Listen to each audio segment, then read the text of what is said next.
So good morning, everyone. First of all, I would like to thank Dr. Anu Tiwari, President UPRI, for giving me opportunity to talk on this topic. And I would also like to thank Dr. Piyusha and Dr. Arun for giving my kind introduction. So today's topic of my discussion is target delineation in carcinoma esophagus. So when we want to contour any tumor, then we should know about anatomy of that organ, and it is very important for esophagus also. So in esophagus is divided into three parts: cervical esophagus, thoracic esophagus, and esophagogastric junction. And thoracic esophagus itself is divided into three parts: upper, middle, and lower esophagus. As we all know, cervical esophagus starts from the cricopharyngeal muscle and goes up to sternal notch. And upper thoracic esophagus starts from sternal notch to azygus vein, and middle from azygus vein to inferior pulmonary vein, and lower thoracic esophagus from inferior pulmonary vein to lower esophageal sphincter. Gastroesophageal junction tumors are divided into three types, and that depends upon their distance from gastroesophageal junction. If the tumor is located 1 to 5 centimeter proximal to gastroesophageal junction, it is considered as type 1 tumor. And if it is located 1 centimeter proximal and 2 centimeter distal to gastroesophageal junction, then it is considered into type 2 tumor. And both type 1 and type 2 tumors are considered into carcinoma esophagus.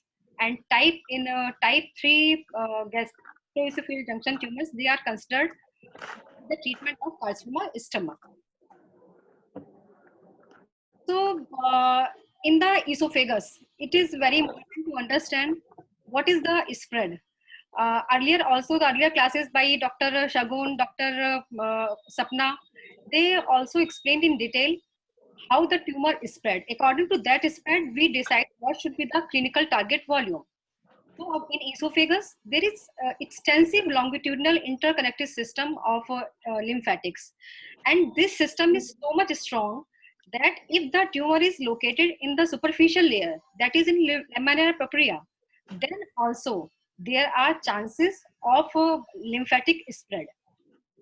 And the tumor is spread through intramural lymphatics also into the muscularis propria. Because of this stronger lymphatic system, we take longer CTV margins. This article was published by Rice et al. In AJCC 8th edition, in which they explained regional lymph node mapping of carcinoma esophagus. Earlier in the 7th edition, some lymphatic stations of carcinoma lung were also included, but this in 8th edition, they have explained clearly about regional lymph node of carcinoma esophagus. And you can see details of these lymph nodes areas description in this article of IASCLC, in International Association of Study on Lung Cancer. And now coming over the factors. Those factors, they tell us about the lymph node involvement. It depends upon the location of the tumor, the depth of invasion, the length of disease, grade of the disease, and the lymphovascular invasion.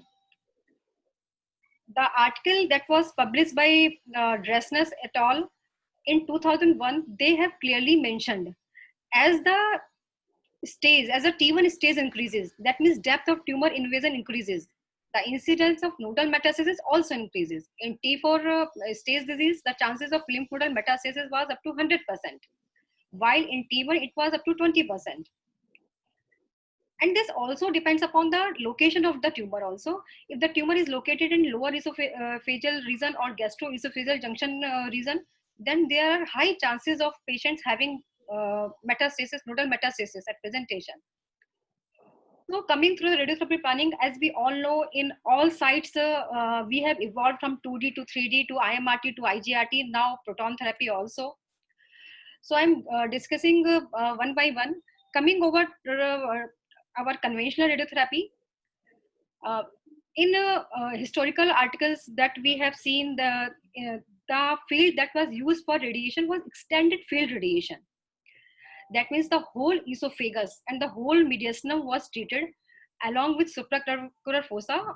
They may include or may not include, but the whole esophagus and mediastinum was included for the treatment.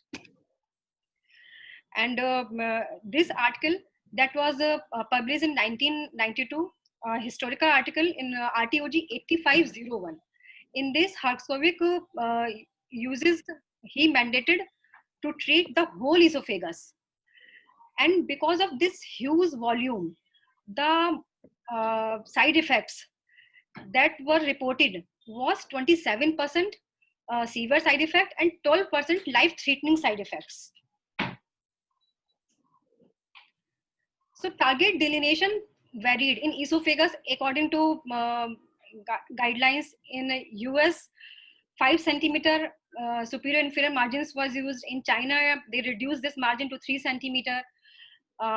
Similarly, circumferential margins also changed. In US, they use 2 centimeter margins, and in China and Japan, they use smaller margins. I am going to discuss these guidelines one by one in future slides. When we want to discuss about target volume, then we have to discuss, we should discuss GTV, CTV, ITV, and PTV. Then we are discussing the whole target volume. So first I'm coming towards GTV in carcinoma esophagus. Usually when we see the esophagus, normal thickness of esophageal wall is 3 millimeter. And their recommendation, they say that if the thickness of the wall is more than 5 millimeter, then it should be included in the GTV. And a study that was published in 2012 by Wong, they reported the accuracy of different modalities. By esophagogram, that means barium solo, the length of esophageal carcinoma that is diagnosed is up to 55.4% accuracy. And with a CT scan, this accuracy is up to 42%.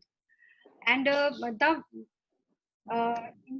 accuracy that was increased by endoscopy was up to 73%. So according to this article, the endoscopy was the best method to diagnose the GTV. Another important investigation is esophageal ultrasound. That defines submucosal intestine. And it is very important when we want to do, when the surgeon wants to do surgery. At that time, esophageal ultrasound is advised. The involvement of to see the depth involvement. Ultrasound is very important when we are treating superficial tumors, to see, to exactly decide the T1, T2, exactly decide the T stage. And with esophageal ultrasound, we also can see that nodal disease that is not visible by endoscopy or CT scan. Some studies also mention to mark the tumor by metallic clips, so that at the time of contouring, we can clearly define the GTV. But this is not, I must say, it is not comfortable for gastroenterologists also, and not for us. So this practice is not done routinely. And coming towards the GTV and nodal GTV delineation. So according to guidelines, if we are not considering PET-CT, all regional lymph nodes that are more than 5 millimeter on CT or MRI should be regarded as GTV-N.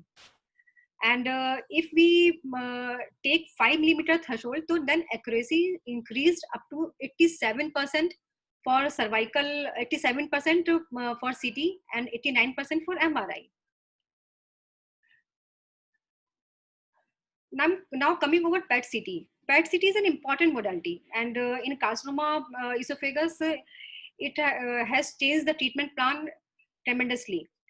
With the addition of PET-CT, the accuracy of detecting stage 3 and stage 4 disease has increased tremendously. And with PET-CT, we can also diagnose distant metastatic disease in 20% patients who were earlier diagnosed as having locoregional disease. And PET-CT is also used to predict the response, and according to response assessment, we can plan our dose to GTV. Earlier in PET-CT, a concept of SUV threshold was used. So if the disease is having a SUV more than SUV 2.5, that was considered as GTV. And this by this PET-CT based radiotherapy planning, intra-observer and inter-observer variability also decreased in a significant amount. And as you can see, by PET-CT, sometimes it becomes very easy to diagnose which is the normal structure and which is abnormal. But PET-CT is not without any drawbacks. If the patient is having esophagitis, then what happens, that esophagitis region can take, there can be uptake. And because of this uptake can be false, and we can diagnose it as a GTV. So we have to be sure about esophagitis, and we can discuss with our gastroenterologist about this problem. And if the planning of a PET-CT, when we are doing PET-CT, patient should be empty stomach for 4 hours, and there should be adequate amount of contrast that is given. And if this planning is poor, then also the images that we get by PET-CT, that can be poor. And earlier when PET-CT was done, there was only PET, no CT. Then also it was difficult to get proper idea of gross tumor disease or nodal disease by PET-CT. And also when because these patients are carcinoesophagus patient, they do not take properly water and food, so they may have a problem because of a deranged KFT, and non-contrast CT scan is done with PET.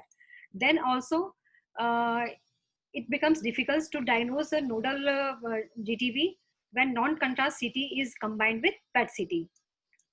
So we should also know about the drawbacks and PET-CT, so that we can really define what is GTV. And diffusion weighted MRI is also used by in some of the studies to delineate GTV properly. So optimal solution is we have to rely on every solution, every study that we have. Even a minor important important finding can be important for our GTV delineation. It can be barium cello, although it is not used now routinely, or a discussion with gastroenterologist, it can be very important, or a discussion with esophageal ultrasound, CT scan. Everything is very important when we are delineating GTV. And why it is important to listen to GTV properly? Because what happens, sometimes people say, if we miss GTV in 1 or 2 slides, it is not going to be very important. But it is important. According to this article that was published in 2016, if we take little larger GTV, as I think you must have noticed in your day-to-day practice also, if we increase the GTV slightly, about 10 cc, that can increase your PTV about 150 cc. So if you decrease your GTV, that can decrease your PTV also.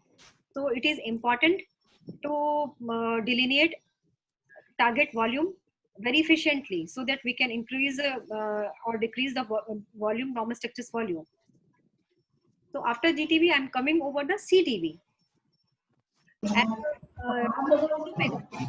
this CTV includes the disease that is directly invaded by the disease, or this CTV includes intramural metastasis, multicentric occurrent lesions, vascular invasion, microscopic lymph node metastasis, isolated tumor cells, and perineural invasion.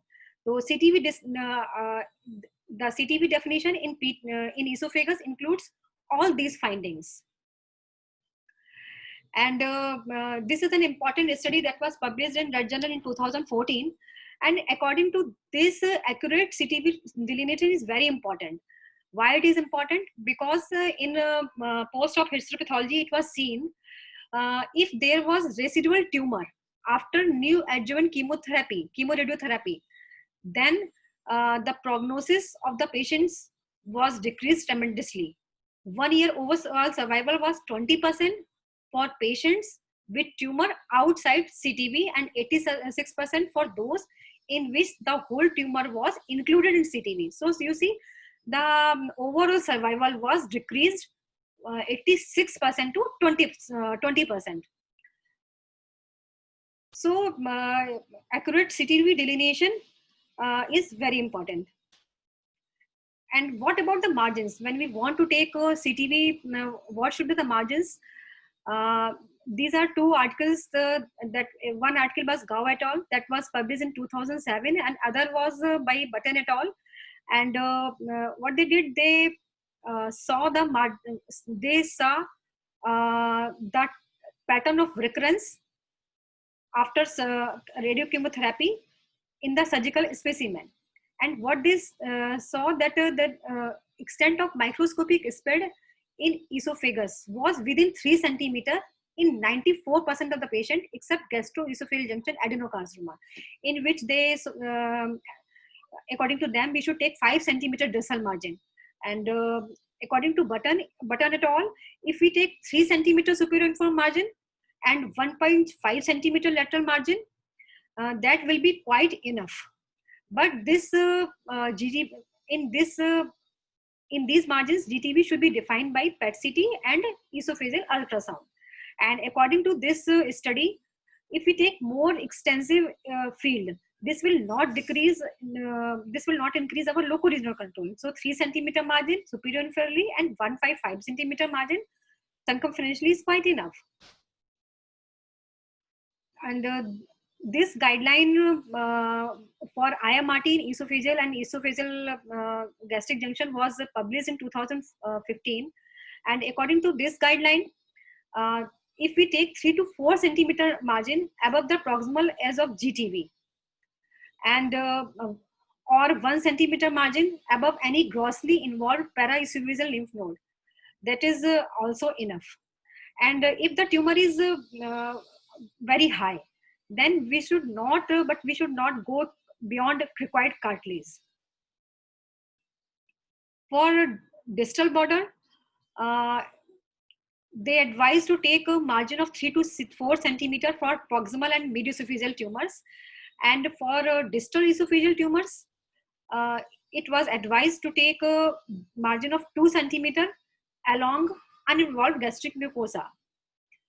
And they also suggested, if we are treating the patient with lower dose, that is preoperative intent dose, then we can take 4 centimeter margin, and that is dose up to 45 gray. And one more thing that we should keep in mind, that our proximal and distal margin, they should expand along esophagus. That means we should draw our margins slice by slice. And for nodal CTV, 1 centimeter margin along the GTV was recommended. And it is very important to expand CTV, but we have to see the normal structures also. According to this guideline, we can limit our CTV to when there is heart and liver nearby. And for nearby heart and liver, we should limit our margin up to 5 millimeter, not 1 centimeter. And similarly, when there are vertebral bodies, so that should be entirely excluded, and if they are not grossly involved by the disease. Now coming over radial margin. 1 centimeter radial margin is recommended around outer esophageal wall, because it will include periesophageal lymph nodes. Periesophageal lymph node means level 8 lymph nodes, according to ISCLC. So coming over regional lymph nodes. When we are treating esophagus, we treat regional lymph node also. So this important article that was published in 2013, they explored the CTV delineation according to pattern of lymphatic metastasis. In these two articles, large number of patients were included, more than 1,000. And according to these articles, if the tumor is located into cervical part or the tumor is in upper thoracic part, then there are up to 40% chances of patient having a upper mediastinal lymph node involvement, and up to 17% involvement of supraclavicular region. So when we are treating the tumors who are having extension, who are having disease in upper thoracic region or cervical region, then we should treat upper mediastinal lymph node or supraclavicular lymph node. And if the tumor is located in middle thoracic tumor, then you can see there is involvement of up to 33% of lymph node from subcarinal to mid-esophageal region. And for the tumor which are located in the lower esophageal region, the involvement of celiac group of lymph node and the involvement of lower esophageal group of lymph node is up to 37%.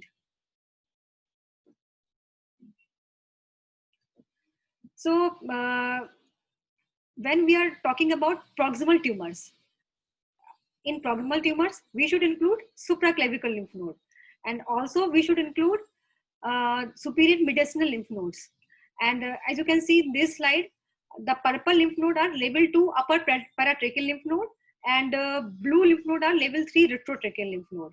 So when we are contouring proximal tumors, proximal esophageal tumors, then we should cover these two regions also.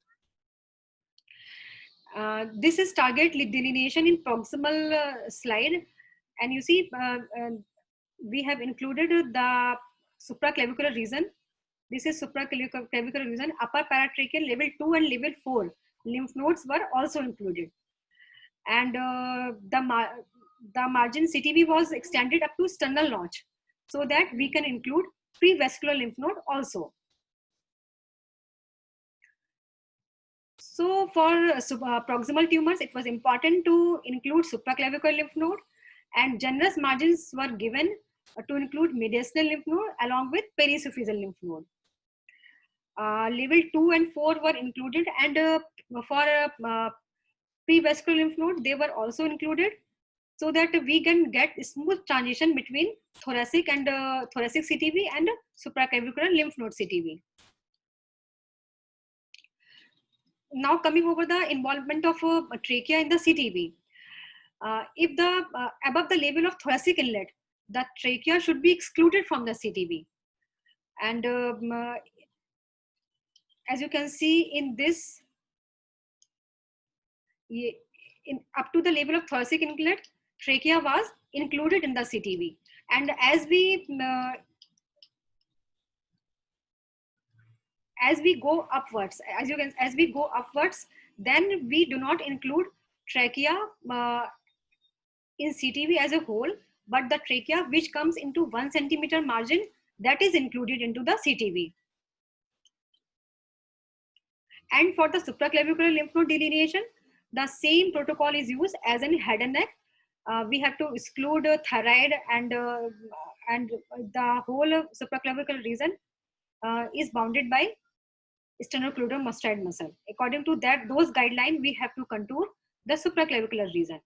Now coming over the mid-esophagus. For mid-esophagus contouring, we have to include mediastinal lymph node, and according to 8th AJCC guidelines, the paraesophageal lymph nodes are regional lymph node. And when we take 1 to 2 centimeter margin along esophagus, then these lymph nodes are automatically covered. And if the tumor is located in the mid-esophagus, it is not mandatory to include superior mediastinal lymph node. Now coming over to lymphatic spread in carcinoma distal esophagus, and two articles. These are very interesting. I request all of you to read all these articles to understand the regional lymph node spread. Most commonly involved nodes along for distal esophagus are the nodes which are along lesser curvature and paracardial region. The paraesophageal lymph nodes are also treated, and there is 20% chances of involvement of celiac lymph node in the distal esophageal cancers. So we also contour celiac lymph node region also. And this is the contouring. You can appreciate blue region. Blue is gastrohepatic lymph node, and it is located between stomach and liver. On the right side, liver is there, and on left side, lesser curvature of stomach. Anteriorly, it is bounded by the junction of liver and stomach, and posteriorly, it is bounded by the pericardial lymph node. And in the purple color, these are pericardial lymph node. So in the upper abdomen, between the level of G junction and the celiac node, we include para-aortic lymph node, gastrohepatic lymph node also. So coming over splenic lymph node, these are not considered regional lymph node, and usually these should not be included in the CTV. When we are treating the tumors of severe type 2 G junction tumors, and when we see, yes, there is a very high risk of lymph node involvement, at that time, if treating physician decide that, then at that time splenic hilar lymph node can be included. And coming over the celiac lymph node, these lymph nodes are located at the level of T12. And in blue, this is a para-aortic lymph node, and in purple, this is celiac group of lymph node. These are the slides which are showing target delineation in distal esophageal tumors. And you can see they have taken 1 centimeter margin has been taken circumferentially, and this is also including gastrohepatic lymph node and pericardial lymph node, and also the celiac region of lymph node. In a gastroesophageal junction, we have to be very cautious because the stomach is nearby, and it is an important OAR. And also when we go downwards, kidneys are nearby. So we have to look after kidney also. Now coming over ITV and PTV, when we talk about motion in carcinoma esophagus, in carcinoma in esophagus, there are so many types of motion. Esophagus can move due to peristalsis, and esophagus can move due to motion of lung, due to motion of cardiac motion, or it can move due to deglutition. And but it is important to consider movement of lower esophagus and gastroesophageal junction, because in this reason the movement is larger in comparison to upper and middle esophagus. So when we are treating lower esophageal tumor, then at that time, various guidelines have recommended to do 4D CTs to understand superior inferior motion due to respiration, or we can do fluoro to understand the superior inferior region. And if this motion is more than 1 centimeter, then it is recommended if we can do some abdominal compression and respiratory getting, then it will be good. And for lower esophageal region, ITV, that CTV also varies because of that gastric filling. Perigastric lymph node location can vary because of this gastric filling. So it is advisable to keep patients NPO 2 to 3 hours before simulation. And UK trials have recommended 2-hour empty stomach, and then to take 200 ml water half hour before simulation and treatment, so that reproducible gastric positioning can be obtained. So I have already mentioned that the ITV movement can be because of swelling, peristalsis. So there are so many reasons because of this in esophagus movements can occur. And this is different from lung, because in lung the movement is all because of respiratory movement, and we have to control only the respiratory movement. But in esophagus, we cannot cover all these movements. So most investigations, they have mentioned to take a 1 centimeter margin, and this also depends upon your institute. So after ITV, we take PTV. PTV includes setup error, and this PTV can be 0.5 to 1 centimeter in all directions, and this depends upon your institute, how many CBCTs or KBCT, MB scans are doing during treatment, how are you following your protocols. This all depends upon your institute, and I will strongly recommend to see imaging guidelines of your institute. According to that, you should try to decide your PTV.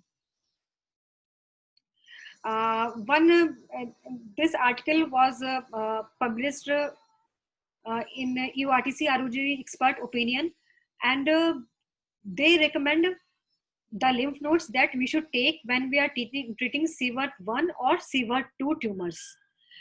This article was basically for carcinoma stomach nodal guidelines, but they recommended the lymph nodes which we took in gastroesophageal junction type 1 tumors and type 2 tumors. And the tumors, the nodes which are darkened in red circle, they are the regional lymph nodes of gastroesophageal junction type 1. And these includes that one is right paracardial, and two is left paracardial, left gastric artery lymph nodes, celiac artery lymph nodes, and infra diaphragmatic lymph nodes, and so on. And this is for gastroesophageal type 2 tumors. The notes that we should include the regional when we are treating these type of tumors.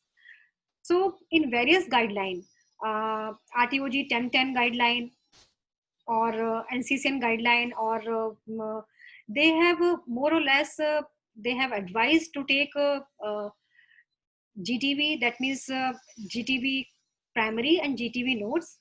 And for CTV, they have recommended 4 centimeter margin superior inferiorly and 1 to 1.5 centimeter margin circumferentially, along with regional lymph nodes.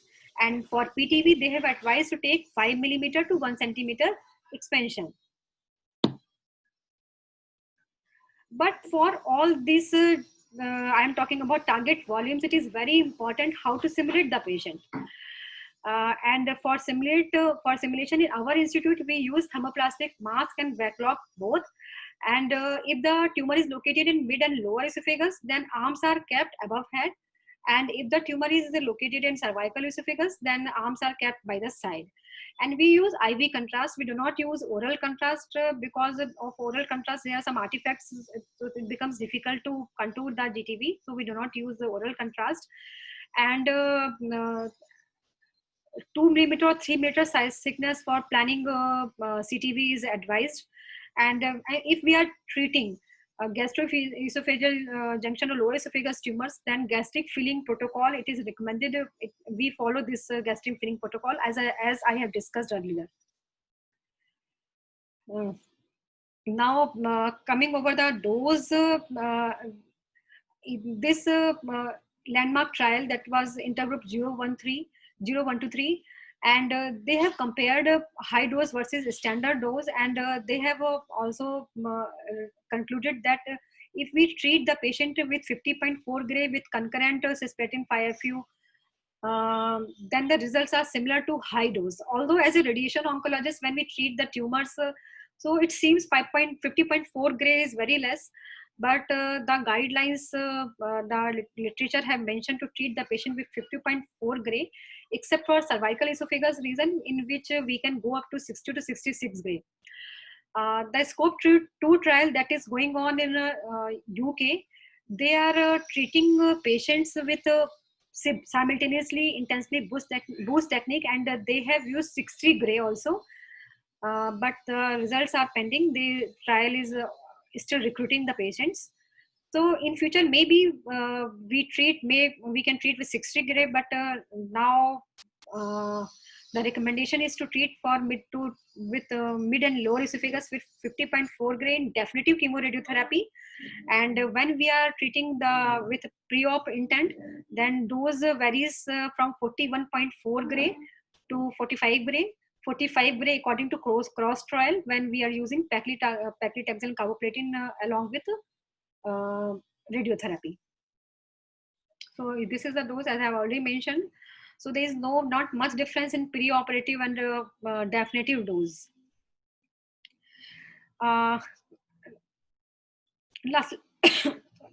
Lastly, I want to discuss about this UK trials, SCOPE trials.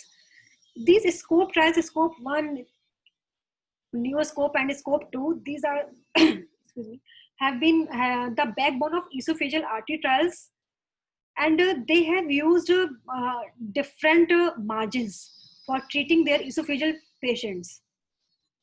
In scope of one trial, uh, what they have do, they have what they have done, they have divided their CTV in CTV A and B, and in CTV A, they increase the margin superiorly only, so craniocaudally, superiorly and inferiorly, and they had described GTV. And when you increase the margin superiorly and inferiorly, it is CTV-A, and when you take margin circumferentially, then it becomes CTV-V, and around CTV-B, PTV is taken.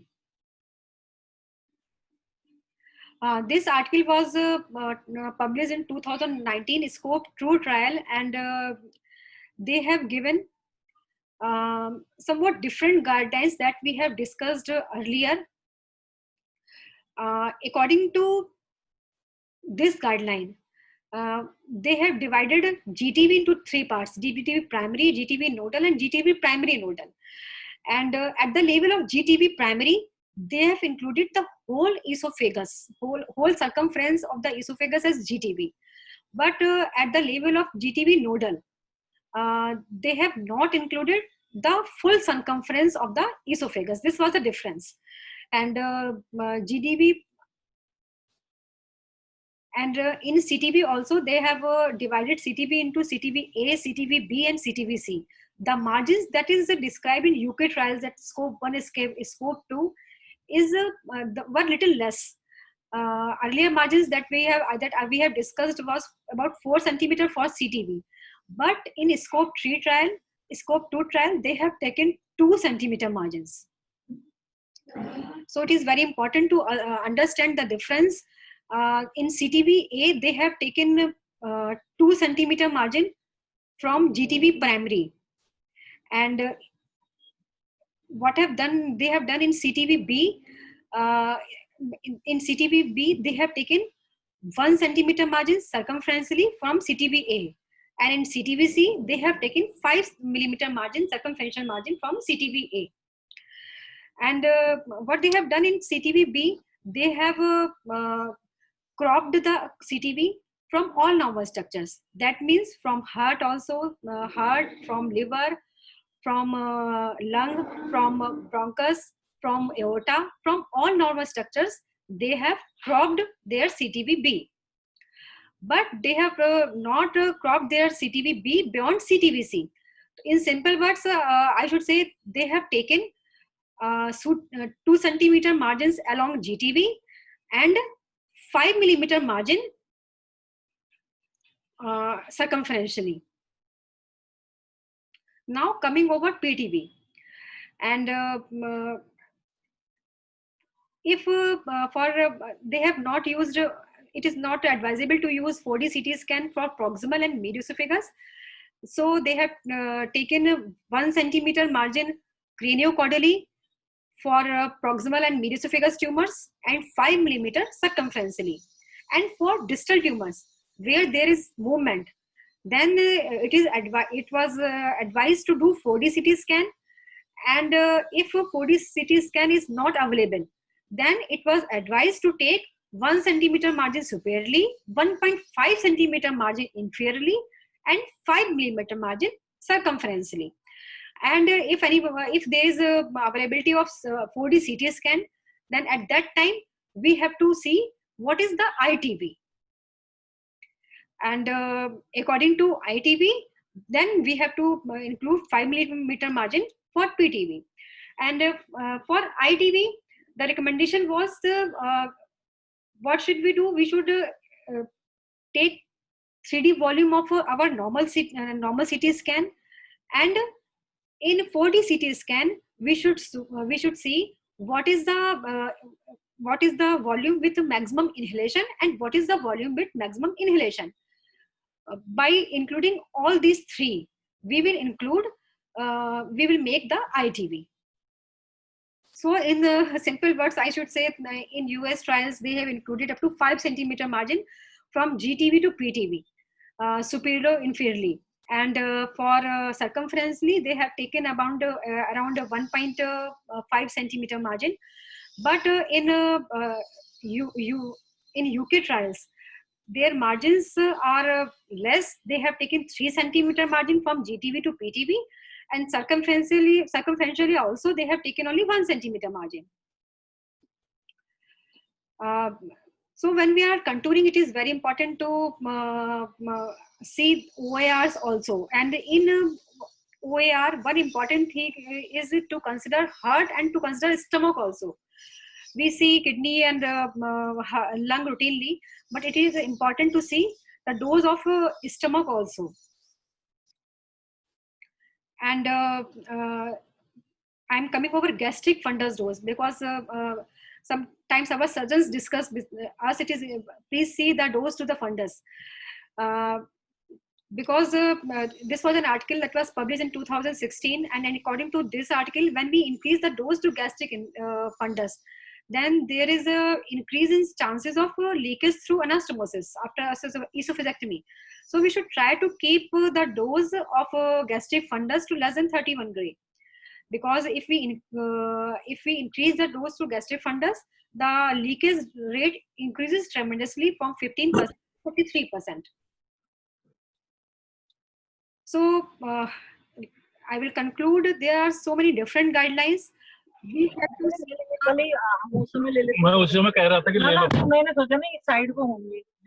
so it is very which important guideline we want to follow in our protocol, and we should read the guidelines which I have mentioned, and according to our institute, we should follow these guidelines. Thank you so much.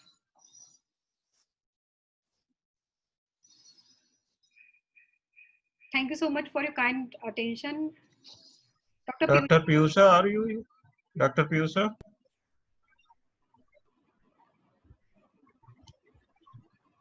Dr. Arun, you can continue. Thank you, Dr. Rasi, for very informative and brief briefing about the many guidelines. It is in last 5 years, 5 to 6 years, many guidelines came about the esophageal lesions, and with involvement of the ODCT, it become a very complex. Previously, we used to treat only esophageal contouring is very simple. We have to treat 4-5 centimeter above and below, and radially 1.5 to 2 centimeters. But now with development of the 4D imaging and understanding the anatomy and functional movement, it is essential to know how the esophagus also move. If we want to reduce the margin, then these things to be incorporated. And I think there is a lots of questions are there, Dr. Arun. People are asking. Now Piyusha is there. Piyusha, you were. Yeah. So the question, how do you? There are a lot of questions here. First question is asked by Dr. Sathosa. Why to drink 200 ml? They are asking about stomach protocol. Why to 200 ml of water? Can we change to 300, 500? I think they want to know why 200 ml of water. Actually, this protocol was mentioned because we do not want to have lesser curvature and greater curvature nearby. If there is something, then the fundus of stomach will be away from the contouring. And to drink 200 ml water, because it is comfortable to take. In carcinoma esophagus patient cannot take too much of food or water at one time. So 200 ml of water, I think it's not a great amount. Anyone with this type of disease can take water very easily. and this will expand the greater convection. It will, and it will do, it will maintain the stomach, the gastric lymph node at the same place. Because if they move, sometimes it will happen the whole stomach is coming into the PTV, or sometimes will happen the stomach is away from the PTV. So it was mentioned to maintain the same structure, same volume at the time of treatment. Yeah.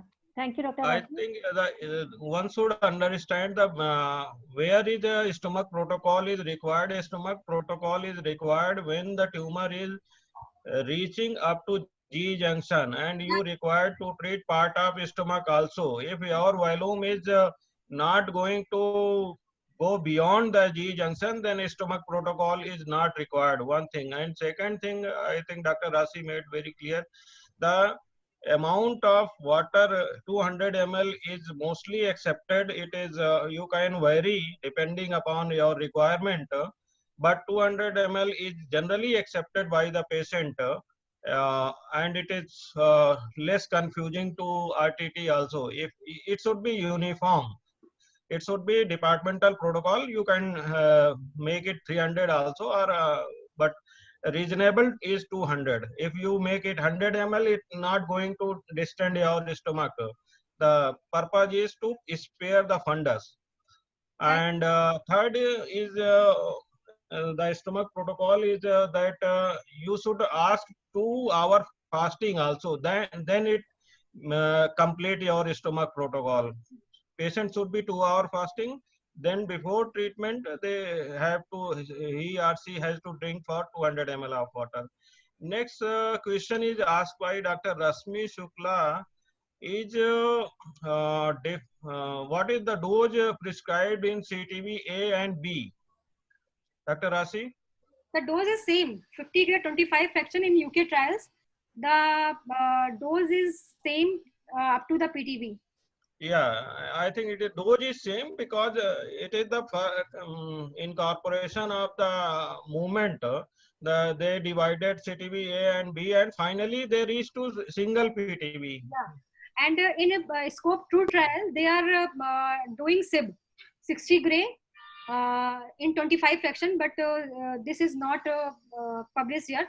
So they are doing SIB, but in a scope 2 trial. In a scope 1 trial, the dose to CTV A and B was same, and I think this was done so that we can clearly include the periesophageal tumors also, and to include our normal structures also.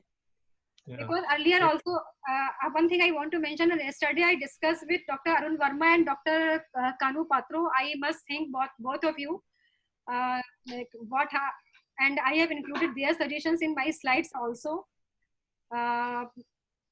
Both have mentioned when we are contouring, we take margins in the lung, and we know lung is not involved. Then it is in our mind, why to include this lung also? So I think to clear this in the UK trial, what they have done in CTVC, they have given 1 centimeter, 5 millimeter margin, then they crop from all these structures, then again they give these margins. That is why they have done all these findings. Yeah, briefly for understanding, I can say the scope 1 and scope 2 trial are meant for the definitive chemoradiation. Remind it for definitive chemoradiation. Neo-scope trial is for neoadjuvant. So you should everyone should know what where to apply what trial. And another thing, there is a difference in definition of GTV-P and GTV-N in the scope trial. GTV-P is not simply the primary tumor volume. It also includes the craniocaudal margin of esophagus up to 3 centimeter. If any node is within that 3 centimeter towards the esophagus, not towards the abdomen, then that is part of GTV-P. So that's why they kept margin of 2 centimeter for CTV. So, but actually it is 3 plus 2, it become 5 centimeter. So if anyone want to go with the scope contouring, then they should read line by line. Otherwise, it may become hazardous. One should know the basic concept of esophagus is same. It is about 4 to 5 centimeter upper and lower esophagus to be included. And next question is this is how to contour with stent in situ. With Dr. Rashi? Dr. Rashi, this is very common problem. But I think with stent in situ, it becomes very easy to contour because you can easily see the esophagus. Otherwise, it becomes difficult to delineate esophagus. Yeah, but one problem is there always. The stent can, slip, and stent can slip At that time, Dr. Piyusha, what we do, we discuss with our gastroenterologist where was the tumor, and we take the images of PET CT, fuse them. Okay. That's how we do the contouring. And yeah, we include the whole stent in the contouring. But okay. if the I think he want to ask if the stent is in situ, we do not include the whole stent. We include the GTV, that the margins along according to GTV, not according to a stent. Yeah, that is very important. We should not go as per the stent. We should keep in mind that GTV, we have to mark the GTV, CTV, PTV as per our imagings. Yeah. Dr. Piyusha, you continue with. Yeah, Arun, yeah, you are there. You are, So another question is, ma'am, kindly, one person is asking to repeat the portion of inclusion of trachea in the proximal tumor. The slides. Up to the thoracic inlet, we include the whole trachea, and above thoracic inlet, we take 1 centimeter margin around the esophagus, and the portion of trachea that is included, that is enough. Above thoracic inlet, we do not include the whole trachea. Above thoracic inlet, you don't include the whole trachea. Okay, so what is the reason behind this, Dr. Rashi? Actually, when we contour in up to the thoracic inlet, they are level 2 and level 4. Yeah. I can show you that. That's because as per the lymph. Yes. Yeah. So just please, tell them as per the lymph node situation. As you see in my slide, these are paratracheal, retrotracheal lymph nodes. To include these lymph nodes, we contour the whole trachea, and above thoracic inlet, we include only supraclavicular region. At that time, the inclusion of the whole trachea is not required. We have to include the, as you can see in this, above thoracic inlet, we have to take 1 centimeter margin around esophagus, and we should not purposely include the whole trachea. So next question in Dr. Piyusha, which I can see, is the patient is not willing for surgery in mid-esophagus. Up to how much dose you practice in your institute? Actually, in our institute, we practice 50.4 gray. Actually, sometimes we really worry what should we do, but we don't give above 50.4 gray. Earlier, we used to boost it with ILRT, but now we are giving only 50.4 gray. Because there is no benefit, and the patient faces more often. Yeah, but Dr. Rashi, many papers, they tell us about if we are going for the definitive CTRT, at least 54 gray should be given. No? Ma'am, 50.4 gray, 54 gray you can give. There are, but the literature, as I have also mentioned about my slides also, the results with higher dose are not convincing. They are not saying that we can increase, we are increasing over survival. Yes, I understand. I have 2 patients.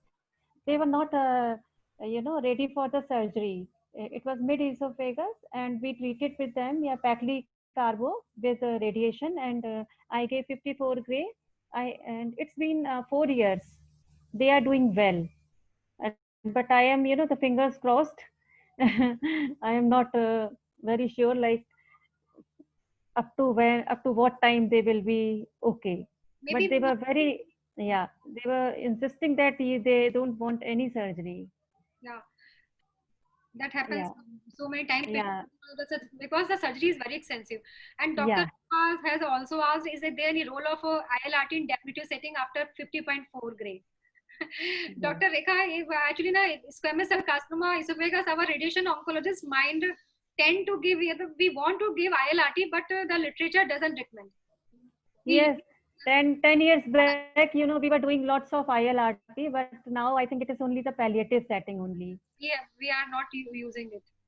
There is no role of I'm ILRT. sorry, I have not included the target volume for post-op reason because I was thinking it is good enough to tell definitive and pre-op Yeah. CTRT. So I Yes. didn't include the post-op RT. Dr. Molik is asking what should be the CTV in the case of mid-esophagus with supraclavicular and laser curvature? What should be CTV in case of mid-esophagus with supraclavicular and lesser curvature nodes? If the patient, Yeah. patient is having disease in mid-esophagus, so Yes. should we include supraclavicular and lesser curvature lymph nodes? That's what I am thinking he is asking. Yes. And if that actually mid-esophagus if the tumor is mid-esophagus and if you take margin of 4 millimeter plus 1 centimeter, and at that time you can exclude supraclavicular region. But if you take 5 centimeter margin and it is going up to the gastroesophageal junction, then in our institute we give celiac axis region treatment and also gastrohepatic lymph node we treat. Okay, if the we take margin, if the margin is reaching up to the lower esophagus, then we treat gastrohepatic and the celiac lymph nodes we treat, not the supraclavicular. Dr. Rashi, they are asking when these nodes are involved, supraclavicular and the lesser curvature nodes. When they are, if they are there, then you can do. Then we have to treat. If they are involved, then we have to treat. Yeah, I think Dr. Piyusha, this question to be discussed with the surgeon. First is what is the intent? Whether they, if supraclavicular node is small, then mostly these patients are not going for the pre-operative intent. These patients to be given for the definitive radiation, and going for definitive chemoradiation, then all three fields, supraclavicular and gastric node, including mediastinal node, to be included. Three field nodal irradiation is to be done. If it is definitive. But this will be a huge volume to be for treatment. But Dr. Rashi, we are not planning for surgery then, so only this is a radical treatment with the chemotherapy. If it is radical, then you have to do three field radiation. But sometimes if the supraclavicular node is in borderline just at the level of clavicle, then the surgeon may consider for the neoadjuvant approach also. In these cases, we prefer neoadjuvant chemotherapy because the three field nodal irradiation become a huge amount, volume, and that also irradiate to the cervical esophagus, that increases chances of post-op morbidity. So this is the unique situation to be discussed with the surgeon and then to be planned the approach of treatment. I think this question address. I think before planning of radiotherapy, we should discuss with our surgeon. What happens sometimes we plan neoadjuvant chemoradiation, and after finishing the radiation, surgeon says now patient cannot be the surgery cannot be done. Yes, intent to be discussed before starting treatment. That will help you to plan everything. Right. Yeah, Dr. Piyusha, go ahead. Dr. Maulik is asking, this technique should be used 3D versus VMAT versus 3D VMAT or the mix? Actually, in our institute, we are treating with VMAT only. Oh, okay. Yeah, initial APPA followed by it becomes difficult for physicists also. So I try to make one plan, and we plan with VMET. Okay. So Can I add something? Yeah, please, Dr. Kanu, please add. Actually, when you are planning with VMAT, don't go full arc. It's just a APP arc. That will decrease your long dose so drastically. It is very APP arc means on small arc over the anterior mediastinum and posterior mediastinum. So there is a 2 arcs that is will be more useful comparing to the full volume arc. So Yeah, so when you Dr. Kanu, right, I Dr. totally Kanu, agree. yeah. Yeah, I totally agree, Dr. Kanu, because so that don't is ask the your physicist to do a full arc, move the gantry full. But just it is a like APPA only, but with more conformal dose by APPA arc. Ask them to do the APPA arc. To save the lungs more. But still, rapid arc and those things are, if it to be cautiously used. With IMRT, you get IMRT with APPA type technique, butterfly technique. You get very good distribution, and role of rapid arc, I think, to be established in CA esophagus, right, Dr. Kanu? Yeah. Because you see, the Rashid. thing is that if your long doses are more, you are going for the post-operative setting after cross trial. Yeah. So carefully handle. And the second thing is that when most of the cross trial, the plan is 3D. Yeah, right. Yeah. Dr. Piyusha, go ahead. Yeah. Rashid, please comment on post-op volumes, because there is no GTV in post-operative cases until unless it's an R2 resection. Yeah, you are right, ma'am. Actually, one thing that I want to say, post-op treatment is not preferred. We should discuss with our surgeon also. I think I have treated post-op patients 9 years back only. At that time, we discussed our surgeon. We have shown him the volume that we are going to treat. It's huge. Then he understood. And after these trials, now we are only treating the pre-op patients. And for post-op patients, we are taking the anastomotic sites. As Dr. Piyusha has already mentioned, we should take the anastomotic site because there are chances of failure, and we are also taking there is a guideline how to contour, how to treat all these things. I think we can discuss in further lecture also. And in separate class, I think. Yes. Post-operative esophagus, it's we can discuss it in a separate class. And as you said, if there is R0 resection, there is no role of radiotherapy. There is no difference in survival. But if there is R1 or R2 resection, we definitely treat post-op cases. So we'll discuss it in a separate class. People are asking Yeah. Okay, about this. That's why I asked. Okay. So another question, definitive, this esophagus is considered, what length of involvement of esophagus is considered definitive? This is very interesting question. Actually, what 10 centimeter, when you treat any esophagus patients, I think we treat GTV is usually 3, 4, 5 centimeter. Yeah. Okay. When you take 5, 6 centimeter, 7 centimeter, and when you take margin 10 centimeter, it automatically becomes. No. 10 centimeter is GTV. GTV 10 centimeter. Yeah. So as per TNM guidelines, is there any? No, not. If you discuss with surgeon and the surgery is not possible, so I think you can treat, as Dr. Arun has already mentioned, you can treat with chemo. These patients. Neoadjuvant. So yeah, I understand there is role of neoadjuvant chemotherapy, but still a patient comes with this much of length. There is no definite thing that this length, up to this length, it is definitive. You have to take care of OAR's doses. Yeah, so 10 centimeter is not a contraindication for the definitive therapy. Okay, we should go ahead with as our guidelines. But with GTV of 10 centimeter, our PTV will be high. So if Yeah, then at that time you have to reduce your CTV and PTV. Then also that this will not be definitely, there are more chances of failure. Yeah, one should remember that in the previous era, we used to treat the whole esophagus. Another question is also, what is the maximum length of esophagus we should treat? Dr. Kanu, any comment on this, Dr. Arun? Yeah. Maximum length of esophagus. Yes, please repeat the question, ma'am. What is the maximum length of esophagus we should treat? So sometimes we get a big length of esophagus.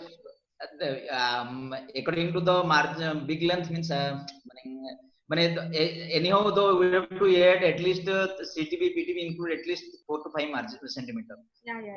Actually, the cross protocol says to treat up to 8 centimeters as an ear-joint setting, but when we had a discussion with them, personally, they told that after some time, they took whatever the length comes, they have included in this cross protocol. They have not limited that to 8 centimeters actually.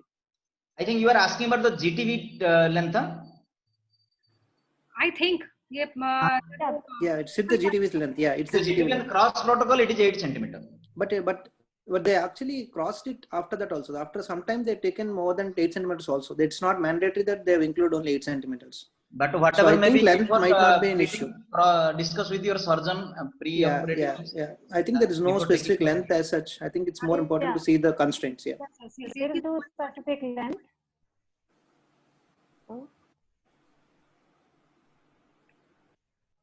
The issue arises when the length is going above the arch of aorta, the upper limit.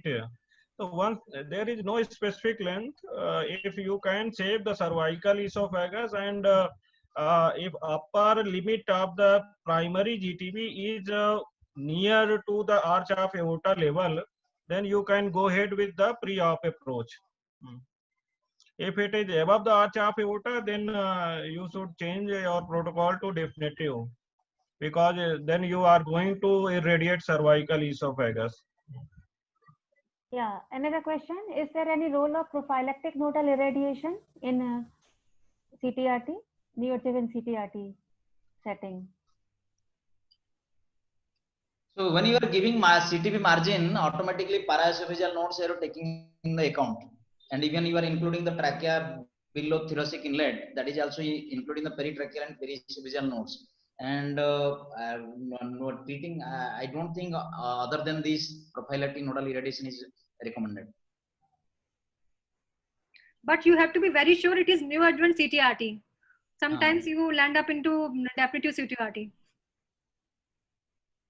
It is our it is our experience with our surgeons. My question is like in a case of a GE junction tumors, do we prophylactically irradiate celiac nodes in a neoadjuvant setting, or if it's suppose a mid thoracic esophagus, should we include a supraclavicular node, or is it recommended, or you just go with only the GTV nodes with the margin alone?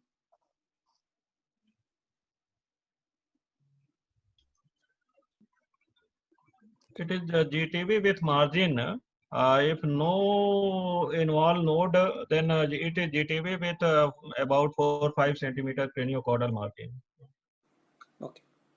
If there is a definitive node, then you have to think. Yeah. Mostly in lower esophageal lesion, we go up to the celiac, but we not go to treat the supraclavicular in any neoadjuvant approach. Okay. One should be very careful in neoadjuvant treatment. Yeah. The cross doesn't advise for prophylactic, but do we routinely use it anywhere or not? Is one question. Because I had a patient who had a G junction, the lower third of esophageal cancer, who had a post-op setting, and then who had a pre-op neoadjuvant CTRT followed by surgery. This guy actually recurred in the supraclav. I was very much surprised whether should we include any of the prophylactic notes or not. That is one question was actually haunting. Yeah, such recurrences are common, but mostly they are very rare, and some we also face like that. But mostly these are when we retrospectively see, then there is some tiny node which may be missed in the PET CT. That are the cause. So PET CT to be always discuss with radiologist, and because they mostly जो है see only the avid node, but they forget is less than 1 centimeter node can be so one should discuss Okay. PET CT With the one, want to ask, about I want to ask, yeah, this if case, any G-junction recurrent tumor laryngeal lab. node near the recurrent laryngeal node which fail, just who are near the clavicle, that are very dangerous. One should always look and discuss with radiologist any presence of node in that area. You are very right, Dr. Arun. Sometimes what happens, as I have also mentioned in the slide, in CT esophagus, lymph node more than 5 milliliter in CT Yeah. scan, they all were considered to be at high risk. Okay, but with the PET CT, what happened? We are not taking only avid nodes. So these nodes which are 5 millimeter, and when we are doing our planning, as a radiation oncologist, we are able to diagnose or to see all these nodes who are more than 5 millimeter. We should discuss with our nuclear medicine person. Dr. Piyusha, you were saying something?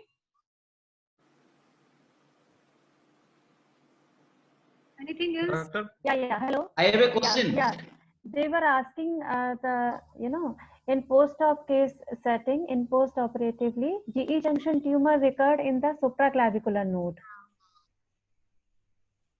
So, I just want to ask whether we treated the anastomotic site or not. Yes, In ma'am. this We have case- treated the anastomotic site. Yeah.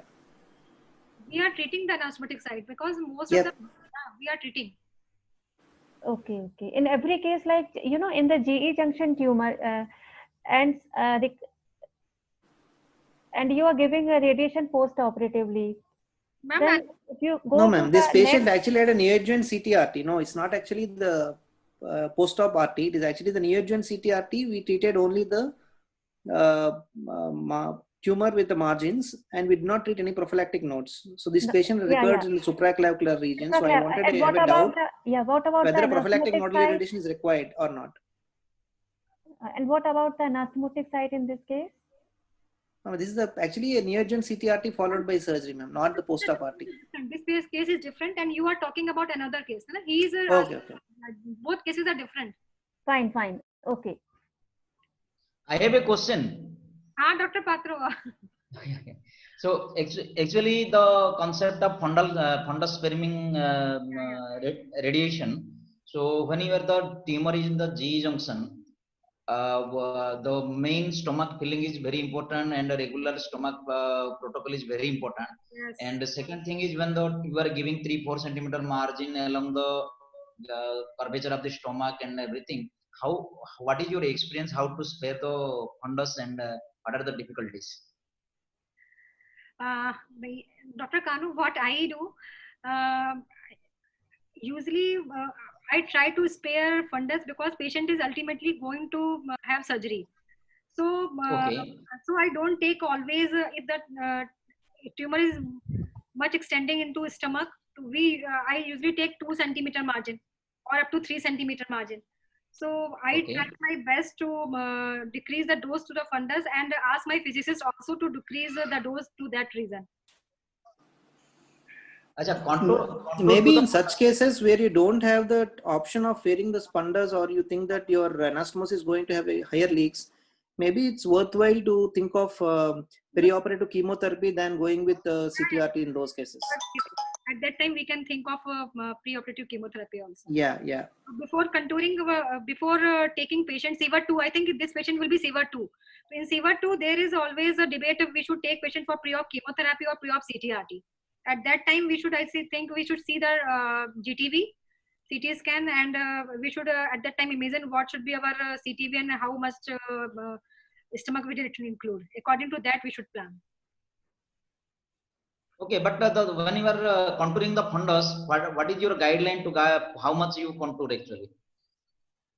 Actually, I take 3 centimeter, not go up to 5 centimeter. I take 2 centimeter plus 1 centimeter. Okay, when in as a CTV. CTV plus ITV. Okay, but where how much fundus? Mane total from the how delineator fundus? How to delineate with my fundus? Yeah. Fundus. Mane see it is a so you are giving 200 ml of water and every day and asking to go for the ready same protocol has to follow every day and your fundus any lower limit of the fundus is there. No, this is not there. Actually, we see sagittal image of the CT scan. Okay, Okay. and that image of what we see, that is fundus. That's how. Okay. Yeah, Just it is a imaginary. We have to control. yeah. It is a there is a guideline on the fundus contouring and fundus sparing dose constraint. Yeah, And it is most already in done. that they taking the body of greater the greater curvature part of stomach, and if I exactly remembering, the mean dose is around I think 20 to 31 gray. 26 gray. Yeah. So If there is water, Dr. Kanu, if we treat gastrohepatic and lesser curvature nodes, greater curvature can be spared. Yeah. Greater curvature, it is definitely we can spare. That is not an issue. But the fundus, yeah, upper part of the fundus, medial part of the fundus, we cannot spare. No. yeah, We are sparing yeah, greater curvature. yeah. It is the greater curvature which are spared. Yeah, we are sparing greater curvature. Yeah. Yes. So another question Yeah. is tracheal infiltration. What is the intent of treatment and what dose in tracheal infiltration? In tracheal infiltration, we usually follow scope 1. So how much dose? I think 50 gray, scope 1 is 50 gray, I think so. 50 grays. Yeah, scope one is 50 gray and definitive chemoradiation. If mild tracheal infiltration, do bronchoscopy. If there is a no fistula, only tethering of mild nodulity in the bronchial mucosa, then you can go with the definitive chemoradiation. If frank broncho esophageal tracheoesophageal fistula, then one should be cautious to treat with definitive RT.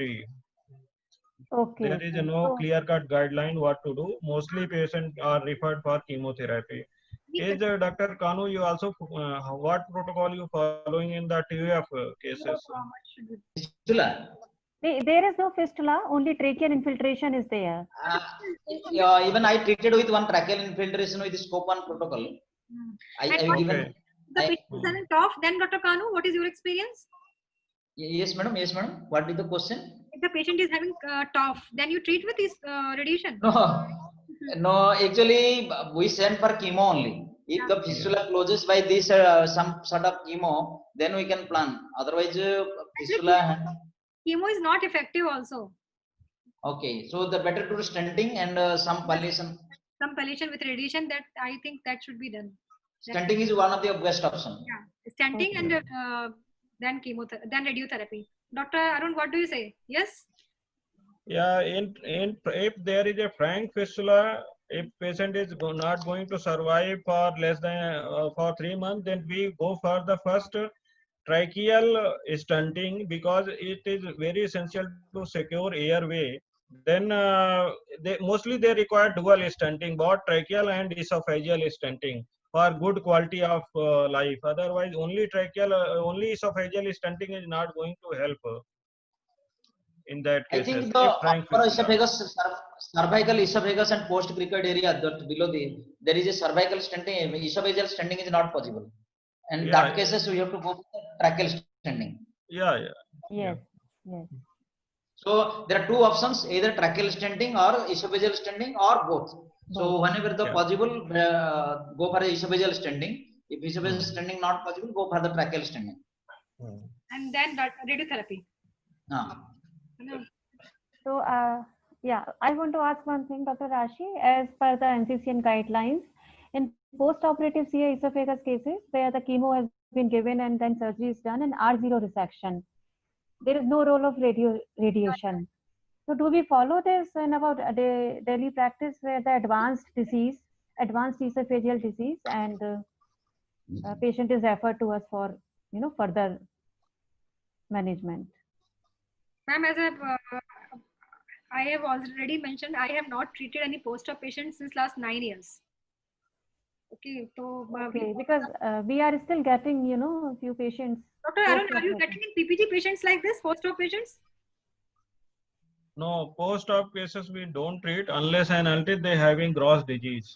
R1 or R2 we do not treat. The R0 resection we don't treat. Dr. Kanu, you are treating?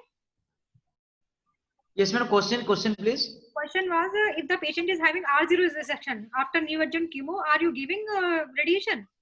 Even in the higher stage disease, T3 tumor with the No, mostly we follow cross protocol, and No. unless there is a gross node or R1. Dr. Kanu, Post-op. Yes. indication of post-op RT. The question is indication of post-op RT. So it is depends upon your histology. It is maybe a squamous or maybe adeno. There is a good page in the NCCN guideline. I think I'm not able to properly remember, but squamous with surveillance is the answer. Adeno, you give adjuvant. Chemo, So, not Dr. Kanu, practically also patient had a high burden of disease pre-operatively, and after neoadjuvant chemo, he was, he undergone surgery. So practically, is there really there is no role of any post-op radiation? Yes, there is a R2 resections and these things we go for radiation. Otherwise, Dr. Kanu has rightly said, if R1, R2 resection, then we give radiotherapy. But if surgeon is referring to you, so then you can ask surgeon, and then if he says that means there is some confusion of R1. That's why I'm not able to properly remember. But if there is a squamous, we need a surveillance only. But adeno, if there is R1, R2, you have to go for radiation. NCCN says so, as you are mentioning. NCCN says only the R1, R2 resection, post-operative RT should be given. But I'm asking practically many a times, patient is referred to us in post-operative cases, higher stage. So, sometimes we feel like, whether we should give or not now, or we should just keep the patient on surveillance. So, okay. The thing is that in the esophageal cancers, we don't have that serosa actually. It is just the muscularis mucosa, muscularis propria which is there, and serosa is absent. Yeah. So when you get an advanced disease, you might not be able to take a proper circumferential margin. So we should be very much cautious about what is your margin status in the circumferential area also. So that would actually give us a more proper idea whether to treat or not. Okay. Thank you. The advantage of post-op RT is get negated by the morbidity. If anyone want to do post-op RT, then one should have to see many factors. That's why where the tumor is located, what are the volume, if whether the tube, your gastric tube is retroexternal or prevertebral. So that thing to be taken into the decision making. So, but one should always remember the advantage of post-op RT is get negated if the patient is going to have a lot of post-op morbidity. So that's why, and there is a lot of confusion whether to include full gastric tube